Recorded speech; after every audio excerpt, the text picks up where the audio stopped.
आज की इस क्लास में सभी भक्तों का स्वागत है। अभी हम कीर्तन से स्टार्ट करेंगे। जय राधा माधव कुंज बिहारी, जय राधा माधव कुंज बिहारी, जय गोपीजन वल्लभ गिरिवर धारी, जय गोपीजन वल्लभ गिरिवर धारी, यशोदानंदन व्रज जनरंजन, यशोदानंदन व्रज जनरंजन, यमुना तीरावनचारी, यमुना तीरावनचारी, जय राधा माधव कुंज बिहारी, जय राधा माधव कुंज बिहारी, हरे कृष्णा कृष्णा कृष्णा हरे हरे, हरे राम राम राम हरे हरे, हरे कृष्णा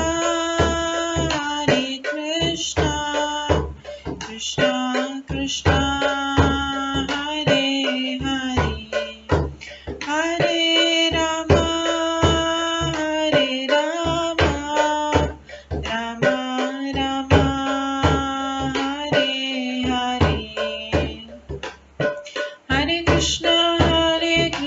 कृष्णा हरे हरे, हरे राम राम राम हरे हरे, हरे कृष्णा कृष्णा कृष्णा हरे हरे, हरे राम राम राम हरे हरे, हरे कृष्णा कृष्णा कृष्णा हरे हरे, हरे राम राम राम हरे हरे, हरे कृष्णा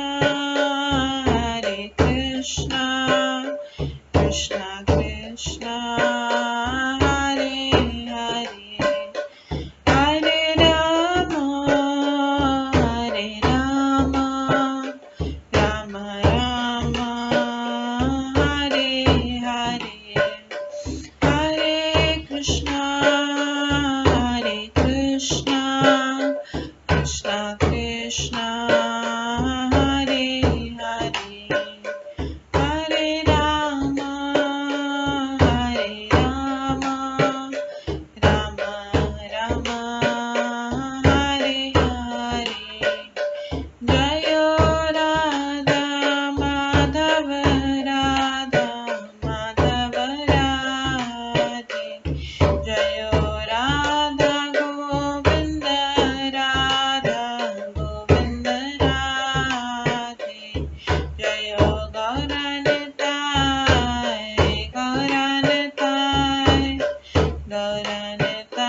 जय गौरनताय, जय जय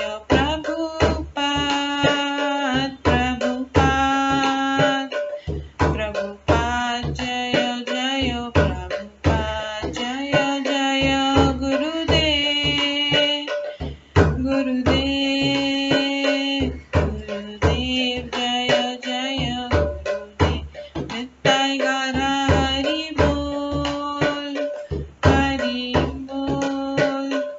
हरि बोल नित्य गौर हरि बोल, गौर प्रेमानंदे हरि हरि बोल। हरे कृष्णा। आज की इस क्लास में सभी भक्तों का स्वागत है। अभी मंगलाचरण से स्टार्ट करेंगे। ॐ अज्ञानतिमिरन्धस्य ज्ञानाञ्जनशलाकया चक्षुरुन्मिलितं येन तस्मै श्रीगुरुवे नमः। श्रीचैतन्यमनोभीष्टं स्थापितं येन भूतले स्वयं रूप कदा मह्यं ददाति स्वपदान्तिकम्। वन्देऽहं श्रीगुरो श्रीयुतपदकमलं श्रीगुरुं वैष्णवांश्च श्रीरूपं साग्रजातं सहगण रघुनाथान्वितं तं सजीवं साद्वैतं सावधूतं परिजनसहितं कृष्णचैतन्यदेवं श्रीराधाकृष्णपादान् सहगण ललिता श्रीविशाखान्वितांश्च। नमो विष्णुपदाय कृष्णपृष्ठाय भूतले श्रीमते भक्तिवेदान्त स्वामिन्निति नामिने।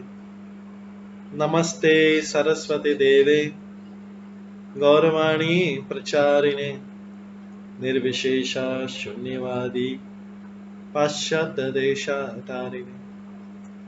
वाञ्छाकल्पतरुभ्यश्च कृपा सिन्धुभ्येव च पतितानां पावनेभ्यो वैष्णवेभ्यो नमो नमः। जय श्री कृष्ण चैतन्य प्रभु नित्यानंद श्री अद्वैत गदाधर शिवासादि गौर भक्तवृंद। हरे कृष्णा कृष्णा कृष्णा हरे हरे, हरे राम राम राम हरे हरे। ओम नमो भगवते वासुदेवाय। ओम नमो भगवते वासुदेवाय। ओम नमो भगवते वासुदेवाय। नारायणं नमस्कृत्य नरं चैव नरोत्तमं देवीं सरस्वतीं व्यासं ततो जयमुदीरये। नष्टप्रायेषु भद्रेषु नित्यं भागवत सेवया भगवते उत्तम श्लोके भक्तिर्भवति नैष्ठिकी। कृष्णाय वासुदेवाय देवकी नंदनाय च नन्दगोपकुमाराय गोविन्दाय नमो नमः। सर्ववेदान्तसारमे श्रीभागवतम् इष्यते तद्रसामृतात् नान्यत्र स्याद्रति क्वचित्। आराध्यो भगवान् ब्रजेश तनयस्तनुधाम वृन्दावन रम्या काचिदुपासना व्रजवधूवर्गेण या कल्पिता। श्रीमद्भागवतं प्रमाणम् अम्लं प्रेम कुमार्थमः श्रीचैतन्य महाप्रभुमतम् इदं तत्रादरो न परम्। मूकं करोति वाचालं पङ्गुलङ्घयते गिरिं यत्कृपातमहं वन्दे परमानन्दमाधवम्। हरे कृष्णा।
हरे कृष्णा।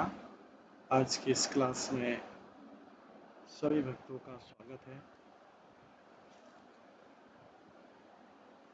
कल हम श्रवण कर रहे थे श्रीमद् भागवतम के 5वें स्कंद के 4थे अध्याय से,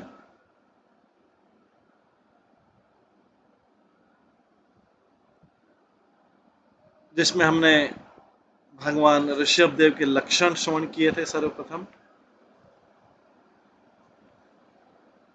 उसके पश्चात हमने श्रवण किया था भगवान ऋषभ देव द्वारा अपने पुत्रों को उपदेश।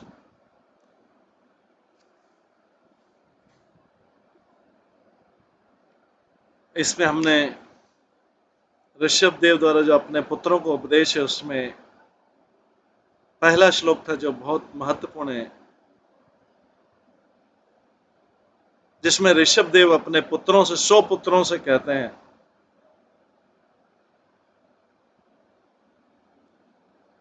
नायम देहो देहभाजाम लोके। कल हमने पढ़ा था,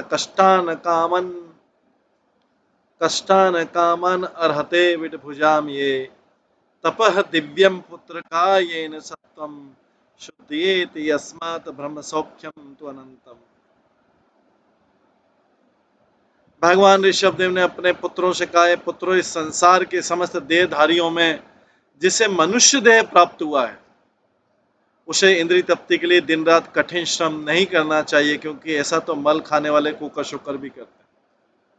मनुष्य को चाहिए कि भक्ति का दिव्य पद प्राप्त करने के लिए वो अपने आप को तपस्या में लगाए,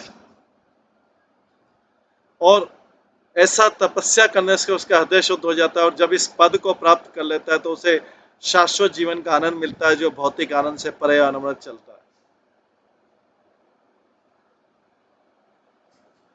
मुख्य बात तो फिर हमने कल श्रवण किया था, मुख्य बात तो है कि प्रत्येक जीवात्मा सुख उपभोग करना चाहता है। प्रत्येक जीवात्मा अपने लिए सुख उपभोग करना चाहता है। उसके लिए चाहे उसे जैसे पशु खाने का, तो दूसरों को कष्ट देके भी स्वयं सुखी होना चाहता है। यहीं से पापों की उत्पत्ति होती है।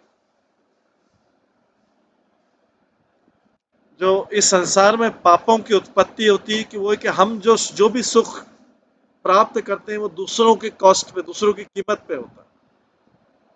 ये संसार ऐसे ही चलता है, जो भी सुख मिलता है दूसरों को जो है शोषण करके या उनको कष्ट देके मिलता है।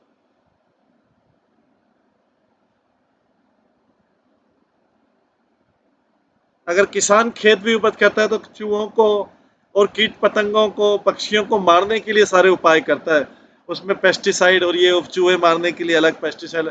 इस तरीके से वो जो हम अन्न खाते हैं वही पाप वाला अन्न है, वो पाप वाला अन्न है। इवन बेसिक से अगर अन्न से भी शुरू करें तो वो पाप वाला अन्न। फिर इसको कुकिंग करने में कुछ कीट पतंगे और ये मारे जाते हैं, क्योंकि ये गेहूं पिसता है, आटा बनता है, उसमें भी तो कीड़े मकोड़े होते हैं छोटे छोटे।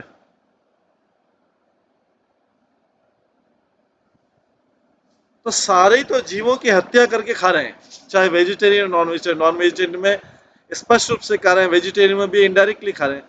पत्तियों में, सब्जियों में कीड़े मकोड़े रहते हैं, सब कुछ रहता है।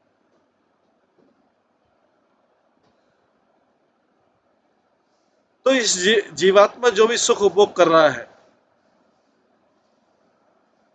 वो पाप करके कर रहा है।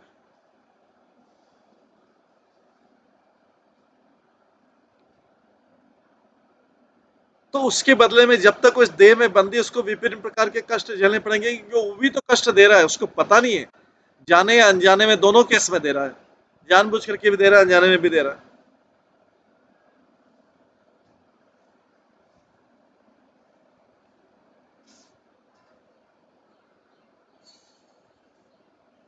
तो मनुष्य जीवन का अर्थ है आध्यात्मिक जीवन की उन्नति के लिए स्वेच्छा से कष्ट सहना।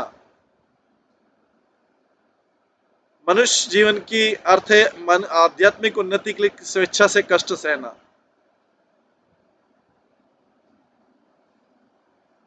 तो इसलिए हम कई चीजों का त्याग करते हैं, क्योंकि हर चीज में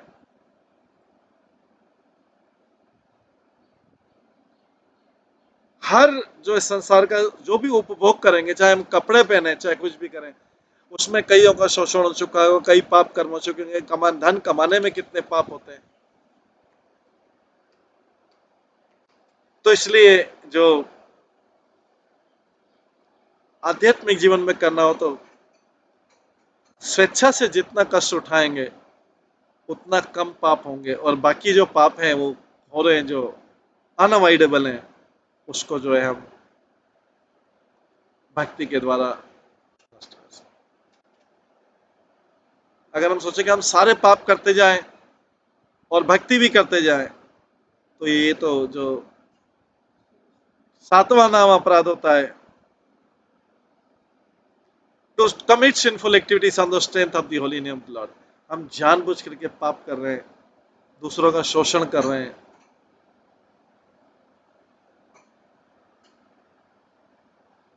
तो शोषण किसका किया जाता है? कि जो इस संसार में सब में शोषण करने की प्रवृत्ति है, लेकिन अगर दूसरा व्यक्ति स्ट्रांग होता है तो उसका शोषण नहीं हो पाता, लेकिन जो वीक होता है उसका शोषण सब करता है, और इस तरीके से पाप करना।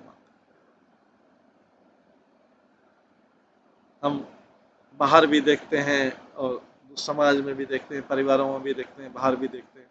बाहर भी जैसे सेम व्यक्ति ज्यादा मेहनत करा तो उसको खाली 10,000 मिल रहा है, कोई उससे कम मेहनत करने में उसको 10,000 में पूरा रात दिन 12 घंटे 14 घंटे करना पड़ता। कईयों को करोड़ों प्राप्त कर रहे हैं 8-10 घंटे में, बिना कोई ज्यादा मेहनत।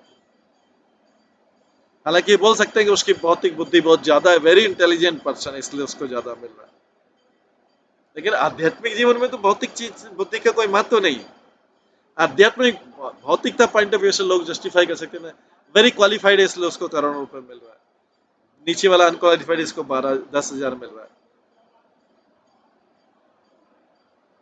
लेकिन आध्यात्मिक दृष्टि से देखिए तो सब शोषण, ये सारा ही शोषण है, सारा एक्सप्लॉयटेशन। आध्यात्मिक दृष्टि से तो कोई ऊंचा नीचा नहीं है।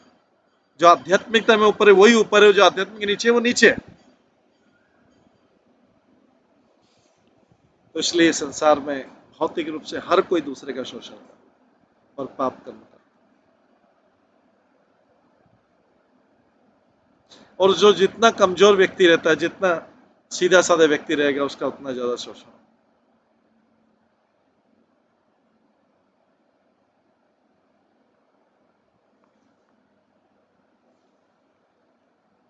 इसलिए संसार में एक एक्सप्लॉइटेड क्लास और एक एक्सप्लॉइटर क्लास, एक शोषण करने वाले और एक शोषण। इसमें ये नहीं निर्भर करता कि कौन समझदार है कौन समझदार नहीं है, जहां जिसको मौका मिलेगा वो शोषण करेगा, क्योंकि संसार ऐसा बना हुआ स्वार्थ के लिए, जिसलिए लिखा प्रत्येक जीवात्मा सुख भोग करना चाहता है। हर कोई व्यक्ति सुख भोग के लिए दूसरे का शोषण करता है, जब तक कि शुद्ध भक्त नहीं बन जाता।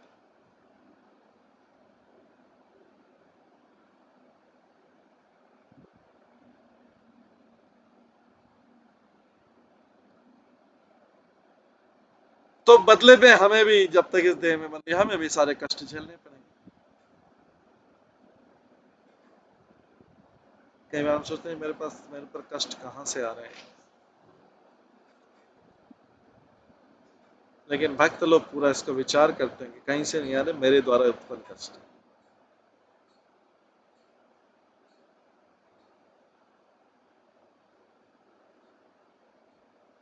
मनुष्य में उच्चतर बुद्धि पाई जाती है, उसे उसको भक्ति में करना चाहिए, और स्वेच्छा से दिव्य जीवन की प्राप्ति के लिए तपस्या के रूप में कष्टों को स्वेच्छा से अंगीकार करना चाहिए। जितना कष्टों को स्वीकार करेंगे, जितना सुख भोग करेंगे, दूसरे का शोषण होगा, पाप होगा।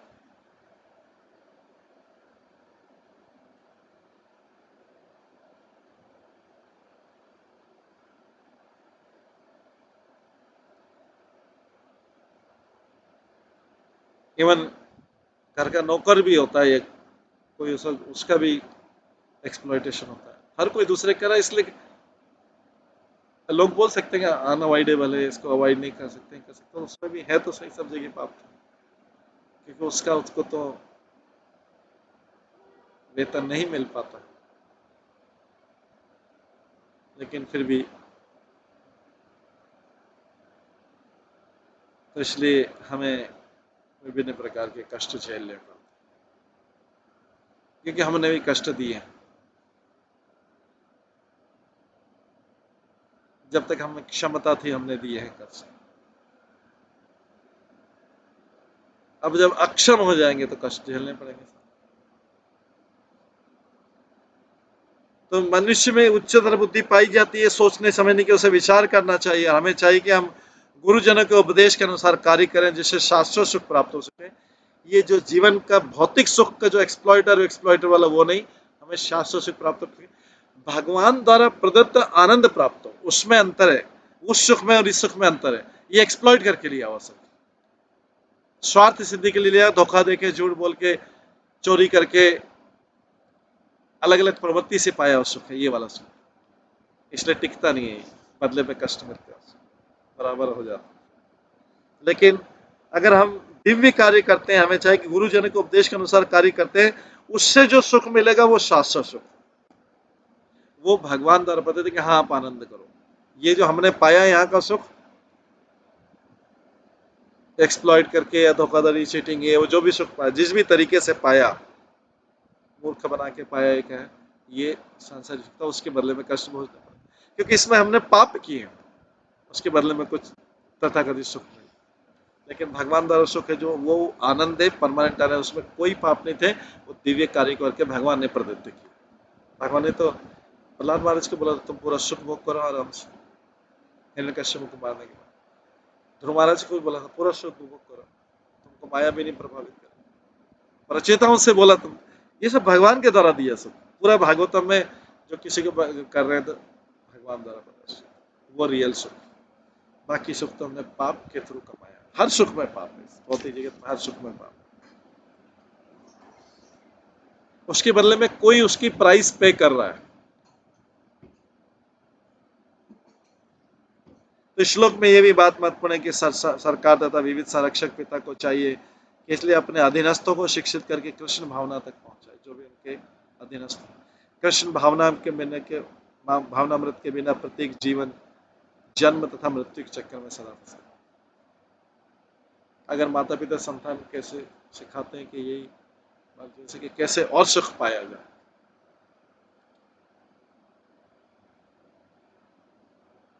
तो माता पिता बालक को भी पाप में लगा।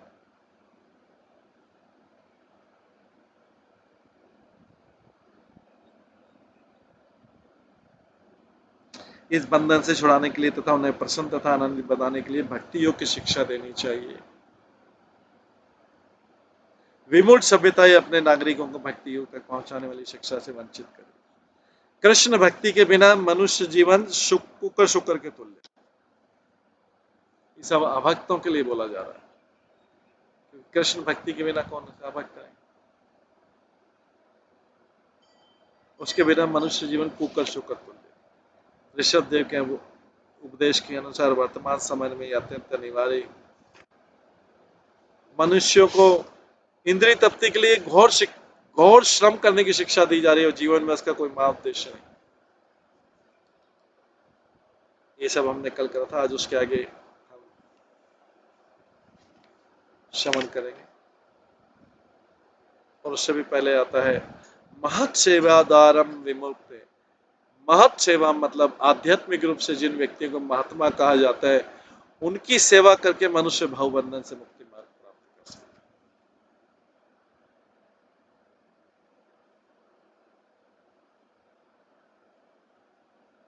और जो लोग स्त्री तथा मैथुन प्रेमी व्यक्तियों की संगीत करते हैं, उनके लिए नरक का द्वार खुला हुआ है।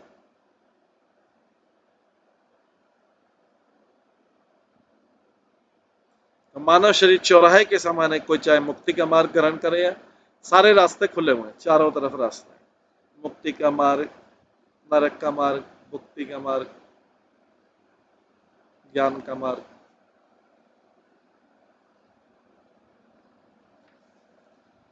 तो सुख की प्राप्ति हर कोई चाहता है, लेकिन ये सुख जो है उसकी वजह शाश्वत सुख की, जो भगवान द्वारा प्रदत्त सुख है, इस भौतिक जगत का जो सुख है उसकी उसकी पाप के रूप में कीमत।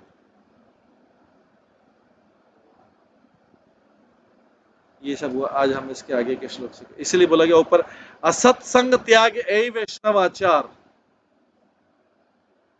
असत्संग त्याग ऐ वैष्णवाचार्य, स्त्री संगी एक असाधु कृष्ण भक्त यार।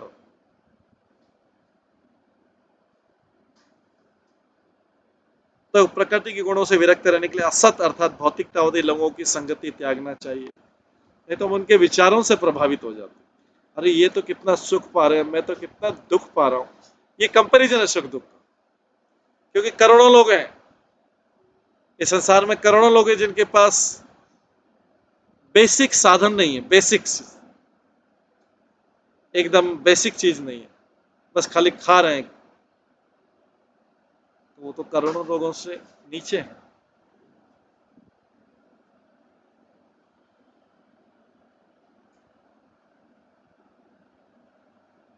संसार में तो 800 करोड़ लोग हैं।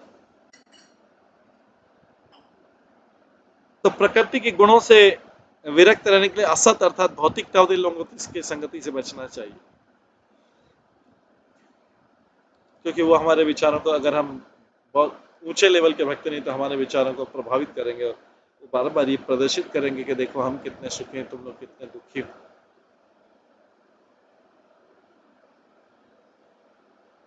भौतिकता जो जितना घोर भक्ति भक्तों के प्रति हीन भावना थी,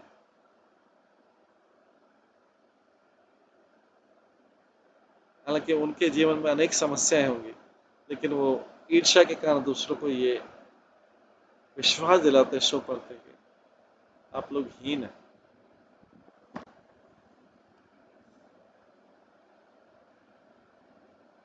क्योंकि उसके पास और कुछ है नहीं दिखाने के लिए। हर के कोई इस संसार में दिखाने के लिए चाहिए, तो उसके पास दिखाने के लिए और क्या है। तो भौतिकतावादी दो प्रकार के होते हैं, एक तो जो स्त्री तथा इंद्रिय तृप्ति में आसक्त रहते हैं और दूसरे कंप्लीटली अब सही दिशा है महात्माओं की संगति और उल्टी दिशा है अभक्तों तथा कामियों की संगी। आज हम तीसरे श्लोक से शुरू करेंगे। ये वा मयिषे कृतसोरदार्था जनेषु देहं भरवार्तिकेषु ग्रहेषु जायात्मजरातिमत्सु न प्रीति युक्ता यावतर्थ लोके। ऋषभ देव जी अपने 100 पुत्रों को बता रहे। देखिए ऋषभ देव जी परमहंस थे, फिर भी उन्होंने 100 पुत्र, इसका मतलब है कि उसका कोई लिमिट नहीं है कि आप कितनी संतान उत्पन्न करो। उससे ये पता नहीं लगेगा कि आप कामी। ये 100 पुत्र इसलिए उत्पन्न किए कि उसको उन्होंने 100 भक्त बना दिए। 100 भक्त पूरे 100 एक साथ 100 भक्त, और ये भक्त जो है कमिटेड भक्त, क्योंकि ये अपने पिता की पूरी बात सुन रहे हैं और उसको फॉलो।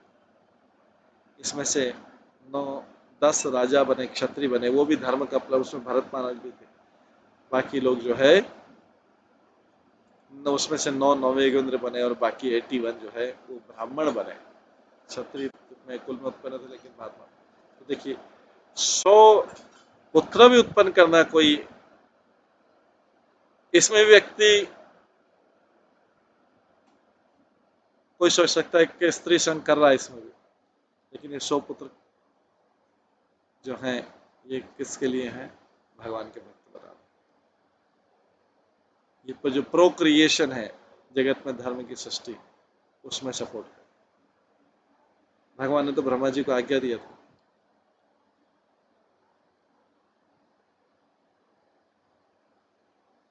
तो इसलिए इन 100 पुत्र को उपदेश दे रहे हैं, जो लोग कृष्ण चेतना को पुनर्जीवित करने तथा अपना ईश्वर प्रेम बढ़ाने के इच्छुक, जो लोग बढ़ाए वैसा कुछ नहीं करना चाहते जो श्री कृष्ण से संबंधित नहीं, वो श्री कृष्ण से संबंधित चीज नहीं है, उसमें हाथी कुछ करते ही नहीं, उसमें विचार ही नहीं करते, हाथ नहीं डालते, करना ही नहीं। वैसा कुछ नहीं करना चाहते जो श्री कृष्ण से संबंधित ना हो। वे उन लोगों से भी मेलजोल नहीं बढ़ाना चाहते हैं जो अपना शरीर पालन केवल भोजन के लिए, शयन के लिए, मैथुन के लिए और स्वरक्षा में, 4 चीजों में करते हैं। उनसे भी संबंध अपना मेलजोल नहीं करना चाहते।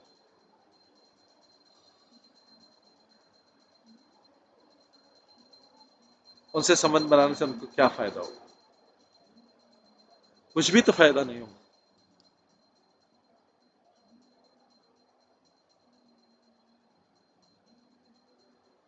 वे ग्रस्त होते हुए घर परिवार के प्रति आसक्त नहीं होते, वे पत्नी संतान मित्र तथा धन में भी आसक्त नहीं होते, किंतु उसके साथ वे अपने कर्तव्यों के प्रति अन्य मनस्क भी नहीं रहते। तो दोनों चीज बताइए, आसक्त भी नहीं रहते हैं और कर्तव्य के प्रति अन्य मनस्क। और ऐसे पुरुष अपने जीवन निर्वाह के लिए जितना धन चाहिए उतना ही संग्रह करते हैं। ये ऋषभ देव जी इस श्लोक के अनुवाद, तीसरे श्लोक।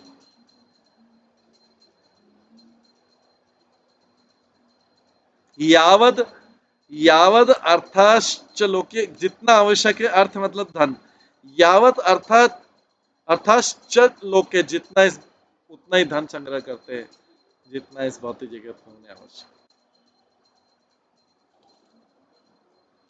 तात्पर्य, चाहे निर्विशेष यदि भक्त यदि वास्तव में आत्म तत्व में उन्नति करने में रुचि रखता है तो उसे चाहे कि उन लोगों से मेल जोल न रखे जो तथाकथित सभ्यता के विकास द्वारा अपने केवल शरीर पालन, शयन, भोजन, मैथुन और अपनी रक्षा में व्यस्त है।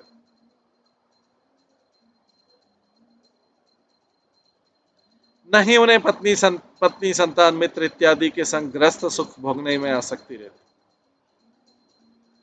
यदि कोई ग्रस्त और उसे जीवक उपार्जन करना हो तो निर्वाह के लिए जितने धन की आवश्यकता है उतना संग्रह करना चाहिए, न उससे अधिक न उससे कम।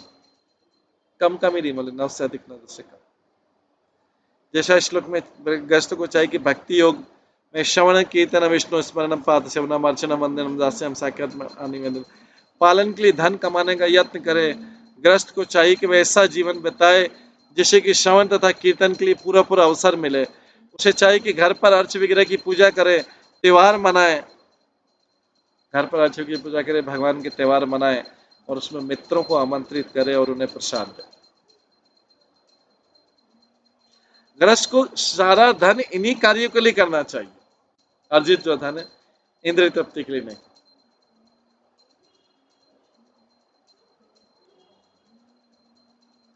आगे चौथे श्लोक में बोला गया, नूनम प्रमत्त कुरुते विकर्म यदिन्द्रिय प्रीतया प्रणौति न साधु मन्ये यतात्मनयोय मसन्नपि क्लेशदास देह।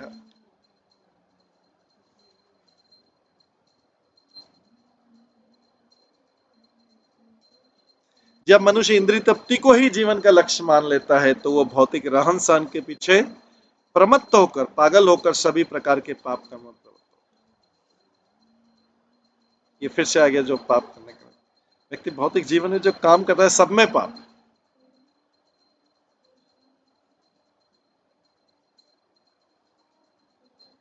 वो तो फिर आध्यात्मिक कार्यों से उसको थोड़ा नलीफाई करता है।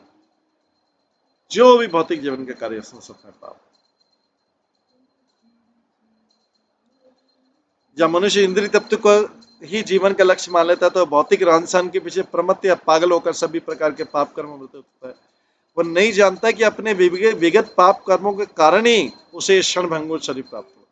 ऑलरेडी उसको सोचना चाहिए कि ये जो शरीर प्राप्त हो ये पिछले पाप कर्म है, ये जो क्षण भंगुर शरीर प्राप्त हो ये दुखों की खान है। ये व्यक्ति के जैसे जैसे अवस्था बढ़ती जाती है उसके बाद उसको पता लगता है कि दुख। वास्तव में जीवात्मा को भौतिक देह नहीं मिलनी चाहिए थी, किंतु इंद्रिय तृप्ति के लिए ऐसा हुआ। उसने पूर्व जन्म में भी सुख प्राप्त करने के लिए किया था, और भौतिक जगत का सुख का है उसमें पाप 100%, 100% पाप, जब तक कि सुख भगवान के द्वारा नहीं दिया गया।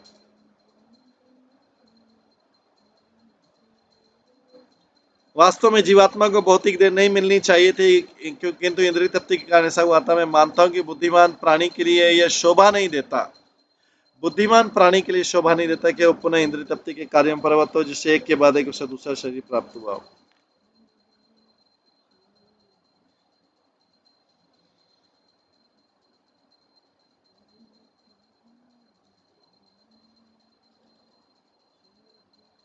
तात्पर्य श्लोक में इंद्रिय तृप्ति के लिए निमित्त मांगना, किसी से उधार लेना तथा चोरी करना और धोखे से प्राप्त करना निंदनीय है कोई भी धन।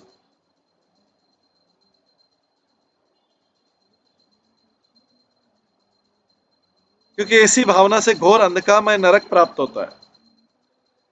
अपनी इंद्रिय तृप्ति के लिए किसी से धन मांगना, किसी से उधार लेना, चोरी करना, धोखा दे के लेना, असत्य बोल के लेना, ऐसी भावना से घोर अंधकार में नरक प्राप्त होता है।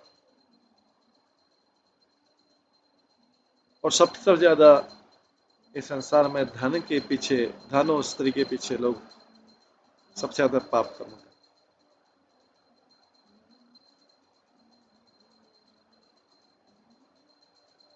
और तीसरा है पारिवारिक आसक्ति। इसमें व्यक्ति अंधाधुंध पाप करता है, प्रमत्त होके सोच पाप करता है, पागल होके पाप पाप करता है।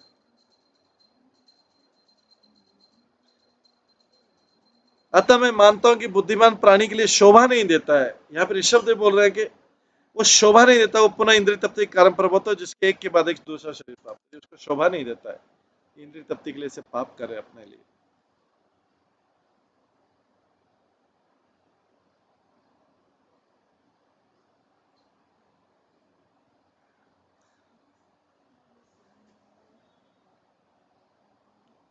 तो इस श्लोक में इंद्रिय तप्ति के लिए निमित्त, तात्पर्य प्रभुपाद बताता है, इस श्लोक में इंद्रिय तप्ति के लिए निमित्त मांगना, उधार लेना, चोरी करना, धोखा देके, असत्य बोल के,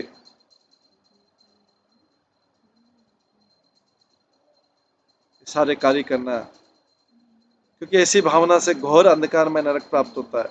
इसके अलावा व्यभिचार, मांसाहार, मद्यपान तथा दूध कीड़ा। व्यभिचार मतलब इलिसिट रिलेशनशिप, मांसाहार मीट ईटिंग, मद्यपान इंटॉक्सिकेशन, दूध कीड़ा गैम्बलिंग, ये 4 प्रकार के पाप कर्म और होते हैं।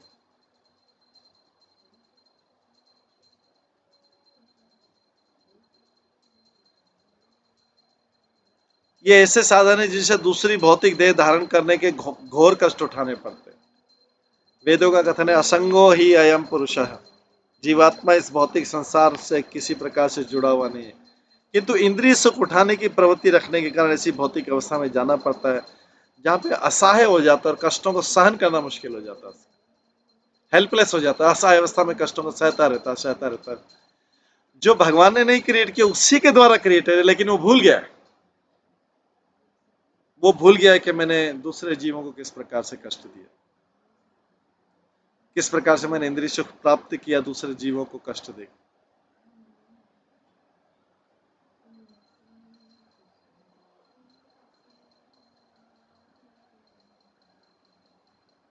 मनुष्य को चाहिए कि भक्तों की संगति करके अपने जीवन को पूर्ण बनाए और उसे आगे और भौतिक दे के फिर नहीं पड़ना पड़े। जब भक्तों की संगति करेगा तो ऐसे सारे सुख वाले पाप कम कर देगा। धीरे धीरे वो कष्ट वाले काम करने लगेगा जिसमें से अच्छा से कष्ट उठाए।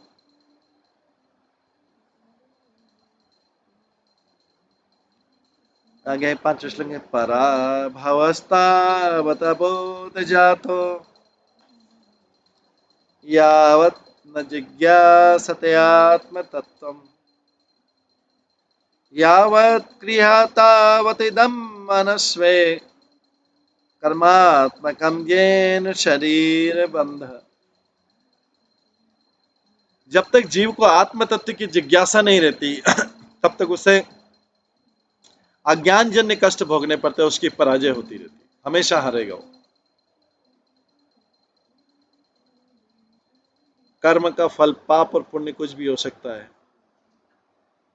लेकिन जो इंद्रिय सुख के लिए कार्य करे वो सब पुण्य किसको बोलते हैं? जो दूसरों के उपकार के लिए किए जाते हैं वो पुण्य कर्म होते हैं, और जो कार्य भगवान की सेवा के लिए किए जाते हैं वो भक्ति होती है।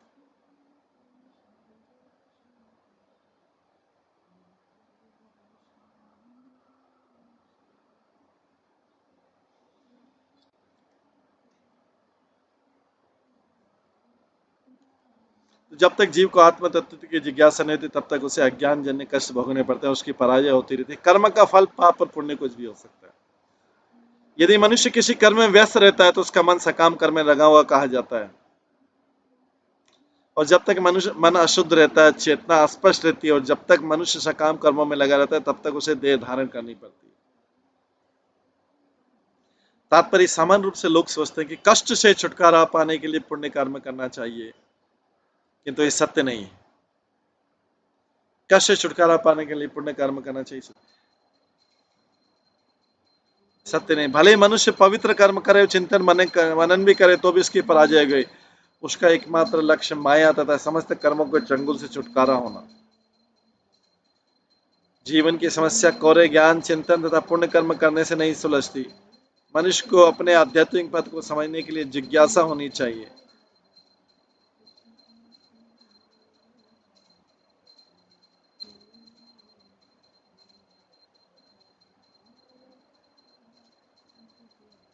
मनुष्य को अपने आध्यात्मिक पद को समझने के लिए जिज्ञासा होनी चाहिए।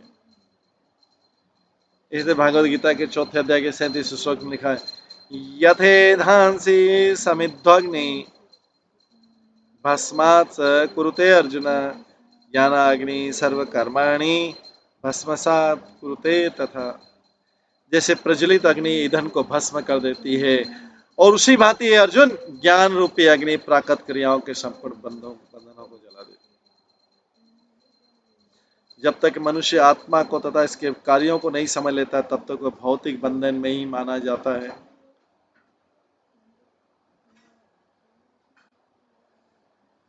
श्रीमद् भागवतम में भी कहा गया, यह अन्य अरविंदाक्ष विमुक्त मानी नत्य भावात विशुद्ध बुद्धि।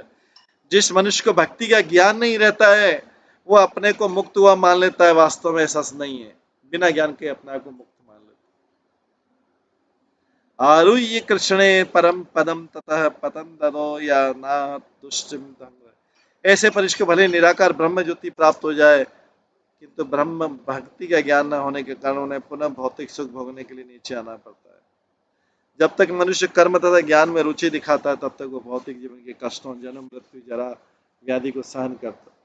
कर्मियों को निश्चय के बाद एक देह धारण करनी पड़ती है। जहां तक ज्ञानियों का प्रश्न है, जब तक वे ज्ञान की पराकाष्ठा तक नहीं पहुंचते, उन्हें संसार में पुनः पुनः लौटना पड़ता है। जैसा कि भगवत गीता में कहा गया, बहुनाम जन्मनाम अन्ते ज्ञानवाम प्रपद्यते वासुदेव सर्वमिति परमात्मा सुदुर्लभ। बहुत जन्मों के बाद व्यक्ति को जब भगवान के शरण में जाता है, तो उसको ज्ञान प्राप्त होता है। बहुत जन्मों के ज्ञान के बाद। सो श्री कृष्ण वासुदेव का सर्वस्व मानना और उन्हीं के प्रति समर्पित होना है, ये कर्मी लोग नहीं जानते हैं। किंतु ईश्वर की भक्ति में लगा हुआ भक्त सम्यक रीति से कर्म तथा ज्ञान को जानता है। अतः शुद्ध भक्त कर्म या ज्ञान में तनिक भी रुचि नहीं रखता। अन्य अभिलाषिता शून्यम ज्ञान कर्मादि अनावृत है। वास्तव में भक्त को कर्म तथा ज्ञान रंच मात्र भी नहीं छुपाते, तथा उसके जीवन का एकमात्र उद्देश्य ईश्वर की सेवा करना है।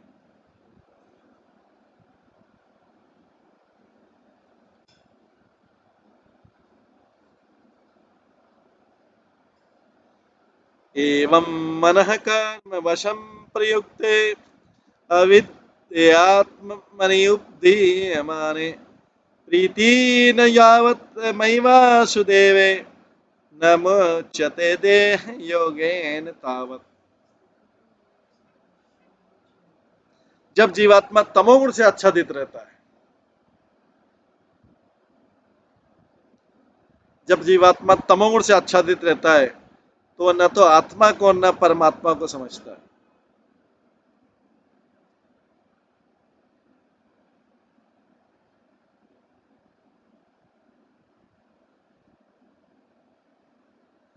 जब जीवात्मा तमोगुण से आच्छादित रहता है, न तो आत्मा को और न परमात्मा को समझता, उसका मन सकाम कर्मों के वशीभूत रहता है।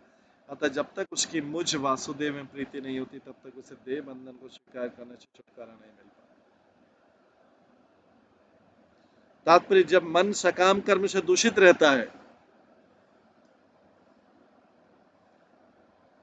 मन सकाम कर्म से दूषित रहता है जब तक, तो जीवात्मा एक स्थिति से दूसरी स्थिति में उन्नति चाहता है। सकाम कर्म मतलब इच्छा वाले कर्म। इच्छा कौन सी? अपना सुख भोगने। तो जब तक मन सकाम कर्म से दूषित रहता है, सकाम कर्म आते से ही मन दूषित हो जाए। भक्ति क्या है? भक्ति में भगवान की सेवा है, हमेशा उसके बारे में सोचते रहेगा। सकाम कर्म में किसके बारे में सोचेगा? अपने बारे में सोचेगा।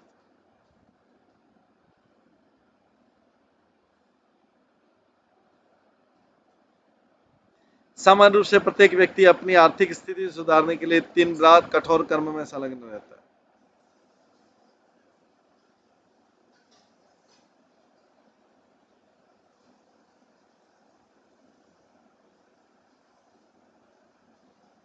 वैदिक अनुष्ठानों को जानते हुए मनुष्य स्वर्ग लोक पहुंचने का इच्छुक रहता है, लेकिन भूल जाता है कि उसका वास्तविक हित भगवत धाम लौटने में। सकाम कर्म करता हुआ मनुष्य विभिन्न योनियों में ब्रह्मांड भर में घूमता रहता है, किंतु जब तक वो गुरु के संपर्क में नहीं आता, वो भगवान वासुदेव की सेवा में प्रवृत्त नहीं होता है। वासुदेव को समझने के लिए कई जन्म लेने पड़ते हैं। वासुदेव को समझने के लिए कई जन्म लेने पड़ते हैं, जैसा कि भगवत गीता में पुष्टि की गई 7वें अध्याय के 19 श्लोक में। वासुदेव सर्वमिति समात्मा सुदुर्लभ, जिसको अनेक जन्मों तक कष्ट भोगकर वासुदेव के चरण कमल की शरण मिलती है। अनेक जन्मों तक कष्ट भोग वासुदेव की संगति मिलती है, उनके भक्तों की संगति मिलती है। जब ऐसा हो जाता है तो मनुष्य वास्तव में बुद्धिमान बनकर ईश्वर के प्रति समर्पित, वो मूर्खतापूर्ण कार्य नहीं करता। भगवान के भक्त बनने में क्या है, वो मूर्खतापूर्ण यूजलेस कार्य जिसका कोई फ्रूट नहीं है, ऐसे कार्य नहीं करता।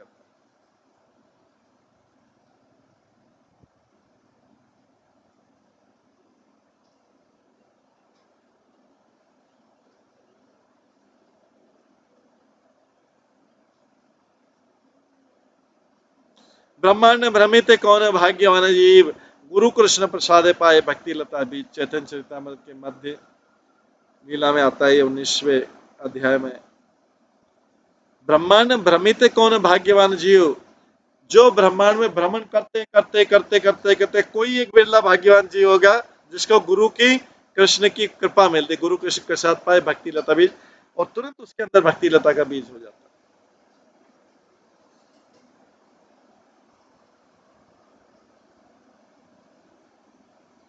और उसका भक्ति जीवन शुरुआत हो जाता है। आगे ऋषभ देव अपने 100 पुत्रों को बोलते हैं, यदा न पश्यति यथा गुणह्याम सार्थे प्रमत्त सहसा विपश्चित गत स्मृति विन्दति तत्र तापान आसाद्य मैथुन्यमगारमय। भले ही कोई कितना और विद्वान और चतुर का न हो, कितना ही विद्वान हो इस भौतिक जगत में, कितना ही चतुर क्यों न, यदि वह नहीं समझ पाता कि इंद्रिय तृप्ति की जाने वाली चेष्टाएं व्यर्थ और समय की बर्बादी, अपने सुख के लिए कोई भी किया हुआ कार्य ये व्यर्थ है और समय की बर्बादी। अगर ये कोई समझ नहीं पाता है कितना ही विद्वान चतुर, तो पागल है। क्योंकि कोई भी इंद्रिय तृप्ति के लिए किया कार्य उसको परमानेंट हैप्पीनेस तो दे नहीं रहा है। कोई व्यक्ति सोचता है कि चलो धन एकत्र करके मैं सुखी हो जाऊंगा, अब मैं और पाप कर्म नहीं करूंगा, लेकिन वो भी तो उसको चीज सुख नहीं दे पा रही, कोई भी चीज को, क्योंकि सब में पाप कर्म में निहित है, इनमें कोई भी कार्य शुद्ध नहीं है, ये सब सकाम कर्म है। तो कोई कितना भी विद्वान और चतुर क्यों नहीं, यदि वो नहीं समझ पाता कि इंद्रिय तृप्ति के लिए की जाने वाली सारी चेष्टाएं या प्रयास व्यर्थ समय की बर्बादी, तो पागल है। वो आत्महित को भूलकर इस संसार में विषय वासना प्रधान तथा समस्त भौतिक क्लेशों के आगार अपने घर में आसक्त रहकर प्रसन्न रहना चाहता है। इस प्रकार मनुष्य मूर्ख पशु के तुल्य होता है। वो सोचता है कि मैं आत्महित छोड़ के सारी चेष्टाएं करूं कि मैं घर में रह के सुखी रहूं, प्रसन्न हो जाऊं। अगर उसका बस चले तो घर से बाहर ही नहीं निकलेगा।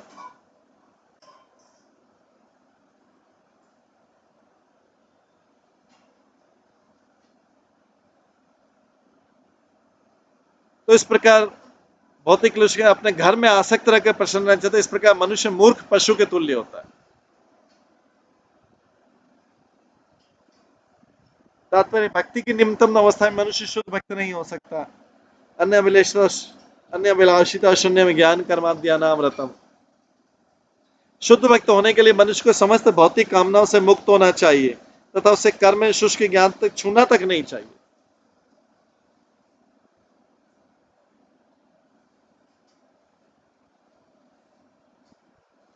निम्न अवस्था में कभी कभी दार्शनिक चिंतन में रुचि हो सकती है, जिस पर भक्ति का रंग चढ़ाओ, किंतु इस अवस्था में मनुष्य इंद्रिय तृप्ति चाहता और प्रकृति गुणों से दूषित रहता है। माया का इतना जबरदस्त प्रभाव है कि ज्ञानी पुरुष भी वास्तव में भूल जाता है कि वो कृष्ण का चिरंतन दास है।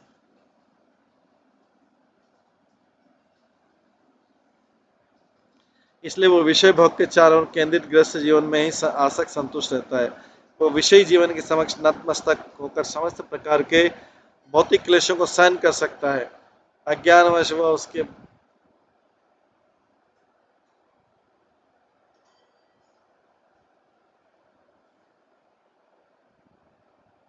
इसलिए विषय भोग के चारों ओर ग्रस्त जीवन में अत्यधिक आसक्त रहता है, क्योंकि इससे सुख मिलेगा वो सोचता है। यह विषय जीवन के सामने नतमस्तक हो जाता है और समस्त प्रकार के भौतिक क्लेशों को सहन करता है। भौतिक क्लेशों को सहन करता था क्योंकि इधर उसको सुख की काम है। अज्ञानतावश इस प्रकार के भौतिक नियमों की साकल से बन जाता है, उसकी चेन से बन जाता है। आगे पुंसा स्त्रिया मिथुनि भावमेतम तयो मिथर्दगंथिम आहु अतः ग्रह क्षेत्र सुताप्त वित्ते जनस्य मोहम मोयम अहम ममिति।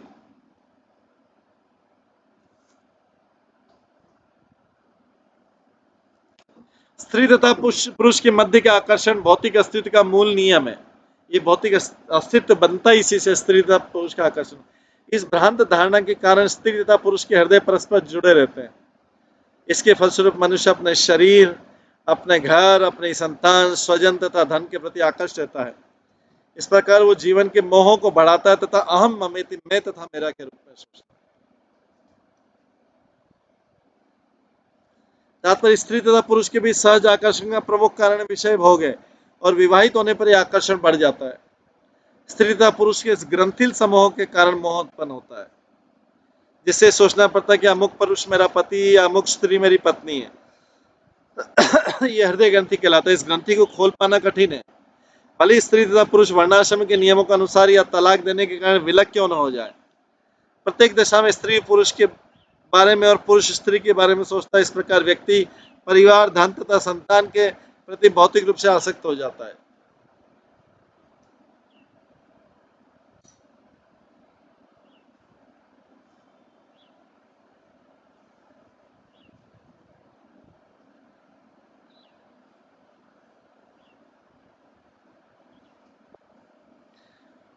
स्त्री तथा पुरुष के बीच सहज आकर्षण का प्रमुख कारण विषय भोग और विवाहित होने पर आकर्षण बढ़ जाता है। और ये जो है, ये हृदय ग्रंथि, इसको काटना मुश्किल हो जाता है, चाहे वर्णाश्रम नियम या तलाक भी हो। प्रत्येक दशा में स्त्री पुरुष के बारे में, पुरुष स्त्री के बारे में सोचता है। इस प्रकार व्यक्ति परिवार, धन तथा संतान के प्रति भौतिक रूप से आसक्त हो जाता है। अब इसका फंसना और ज्यादा चालू हो गया। भले ही सब क्षणिक क्यों ना हो, उसको जानता है कि टेम्परेरी है। ऐसा व्यक्ति दुर्भाग्यवश अपने आप को अपनी संपत्ति, धन, संतान और व्यक्ति से जोड़ लेता है। उसे अपनी पहचान बनाता है कि ये मेरा व्यक्ति है या मैं इसका व्यक्ति हूं। ये इसको आइडेंटिफाई कर लेता है। कभी कभी संन्यास लेने के बाद भी कोई मंदिर में या अपनी कतिपय वस्तुओं में आसक्त हो जाते हैं, जिन्हें वो अपनी संपत्ति समझने लगते हैं, किंतु ऐसी आसक्ति गृहस्थी के प्रति आकर्षण के समान बलवान नहीं रहती। परिवार की आसक्ति सबसे प्रबल है।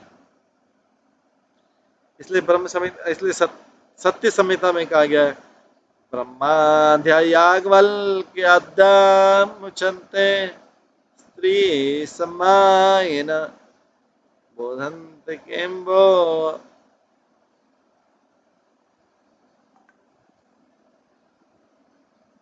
किंतु ऐसी आसक्ति गृहस्थी के प्रति आकर्षण के समान बलवान नहीं थी। परिवार की आसक्ति सबसे प्रबल मोह। कभी कभी देखा जाता है कि ब्रह्मा जैसे महापुरुषों के लिए स्त्री तथा पुत्र बंधन के कारण नहीं बनते हैं।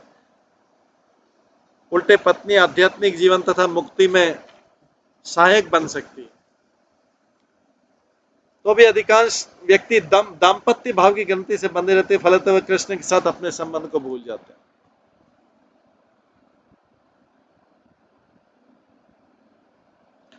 यदा मनार्दे ग्रंथ्यस्य कर्मानुबद्ध दृढ़ आश्लते तदा जनसंपर्क। यदा मनोहृदय ग्रंथ्यस्य कर्मानुबद्ध यथा मनोहृदय ग्रंथ्यस्य कर्मानुबद्धो दृढ़ाश्लते तदा जन परिवर्ते अस्मात् मुक्त परम याति अतिहाय हेतु।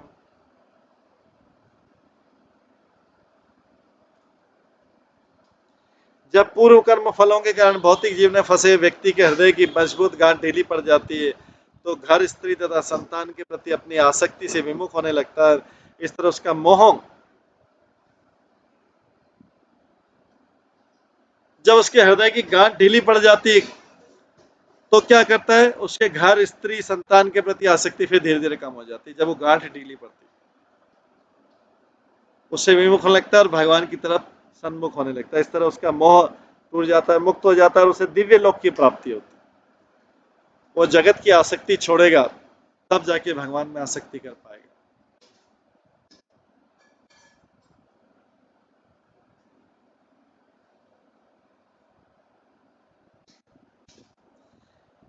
साधुओं की संगति तथा भक्ति से जब मनुष्य धीरे धीरे ज्ञान, अभ्यास तथा अनासक्ति के फलस्वरूप सांसारिक बुद्धि से मुक्त हो जाता है तो हृदय की आसक्ति ढीली पड़ जाती है। इस प्रकार वो बद्ध जीवन से मुक्त होकर भगवान के धाम वापस जाने के पात्र बन जाता है।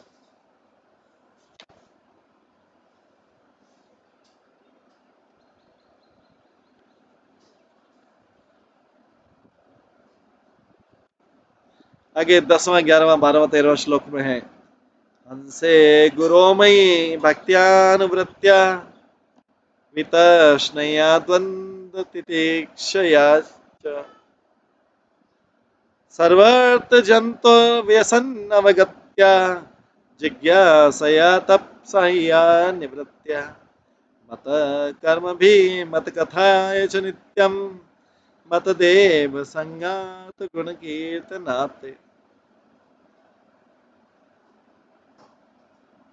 निर्वीर साम्य उपशमेन पुत्रा जिहासया दे गे आत्मबुद्धि आत्मा अध्यात्म योगेन आत्म विजयने संद्र सच्चिदयाम चरेण शश्वत।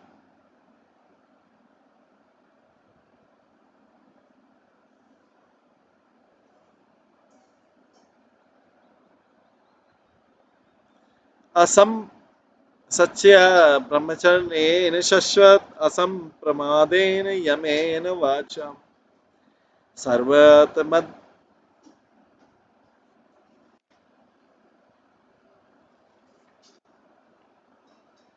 सर्वतमद्भाव विचक्षणेन